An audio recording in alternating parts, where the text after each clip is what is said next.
والفساد واقع في كل مكان. اسمع بارك الله فيك، من الأسباب التي عطلت الزواج وجعلته عقبة في وجوه الشباب غلاء المهور، آلاف مؤلفة ما أنزل الله بها من سلطان.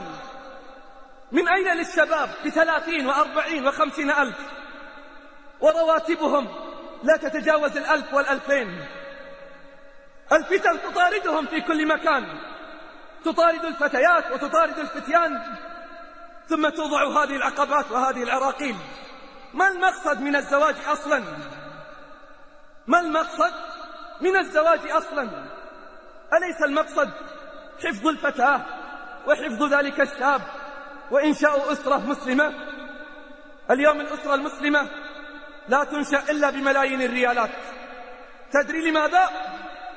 لأن الرجال لا يديرون الأمور، لأن الرجال تخلوا عن المسؤولية وأعطوها للنساء. في زواج مضى، حفلة زواج كلفت أكثر من 10 ملايين ريال. هذا الزواج باء بالفشل بعد شهر واحد. من أين للشباب بمئات الآلاف من الريالات؟ 50,000 مهر و50,000 لإعداد عشة الزواج. من أين لهم بمثل هذا؟ كثير من الشباب لا يبني حياته إلا على ديون لسنوات طوال. أما قال النبي صلى الله عليه وسلم عند أحمد وغيره: أبركهن أيسرهن مؤونة.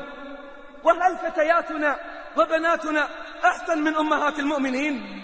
ما زوج النبي صلى الله عليه وسلم بناته ولا تزوج بأمهات المؤمنين.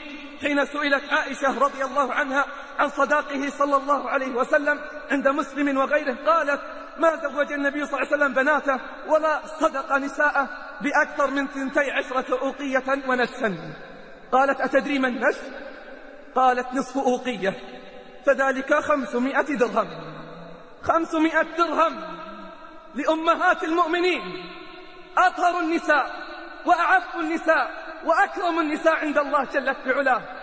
ولبناتنا نطالب في 30 و40 و50 ألفا. من أين يأتي الشباب مثل هذا؟ من أين للشباب مئات الآلاف من الريالات؟ يسرقون أم يلجؤون إلى الزنا؟